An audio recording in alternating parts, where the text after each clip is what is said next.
ഇന്നലെ മുംബൈയിൽ നിന്ന് നടക്കുന്നൊരു വാർത്ത നമ്മൾ കണ്ടിരുന്നു. ഈ പെൺസുഹൃത്തിനെ ഒരു യുവാവ് പട്ടാപ്പകൽ നടു റോട്ടിൽ ആൾക്കൂട്ടം നോക്കി നിൽക്കെ വെട്ടിക്കൊന്ന വാർത്ത. ഇന്നും അതുപോലൊരു സംഭവം നടന്നു. പക്ഷേ നമ്മുടെ സ്വന്തം കേരളത്തിലാണ് ഈ സംഭവം നടന്നിരിക്കുന്നത്.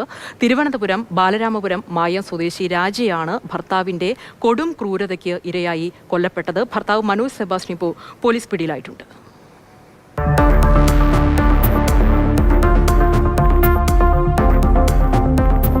നിരന്തര കലഹത്തെ തുടർന്ന് കഴിഞ്ഞ ഒരു വർഷമായി തിരുവനന്തപുരം കാട്ടാക്കട മായം സ്വദേശിനി രാജിയും ഭർത്താവ് മനോജ് സെബാസ്റ്റ്യനും പിരിഞ്ഞു കഴിയുകയായിരുന്നു. ഭർത്താവുമായി പിരിഞ്ഞ രാജിയും മകനും മാതാപിതാക്കൾക്കൊപ്പമാണ് താമസിച്ചിരുന്നത്. ഭർത്താവ് മനോജ് സെബാസ്റ്റ്യനും മകളും ഇതിനടുത്ത് തന്നെ താമസിച്ചു വരികയായിരുന്നു. മനോജ് ഭാര്യയെ നിരന്തരം ശാരീരികമായി ഉപദ്രവിച്ചിരുന്നു. ഇതിനിടെയാണ് ഇന്ന് രാവിലെ രാജി മായത്തെ ആശുപത്രിയിൽ പോയത്. മടങ്ങി വരും വഴിയാണ് മനോജിന്റെ ആക്രമണം. ഇവിടെ ഉണ്ടായിരുന്നു, ഇവിടെ എങ്ങും പോയില്ല, കത്തിയായിട്ട് പുറത്തുണ്ടായിരുന്നു. അതിനുശേഷം നേടാമിൽ നിന്ന് പോലീസ് വന്നു, ഒരു ഓട്ടോറിക്ഷ കയറ്റിക്കൊണ്ട് പോവുകയും ചെയ്തു.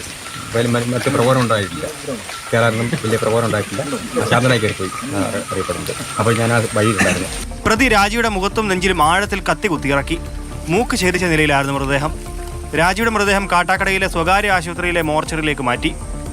കൊലപാതക ശേഷം റോഡിൽ തന്നെ നിലയുറപ്പിച്ച പ്രതിയെ നെയ്യാർ ഡാം പോലീസ് കസ്റ്റഡിയിലെടുത്തു. മാതൃഭൂമി ന്യൂസ്, തിരുവനന്തപുരം.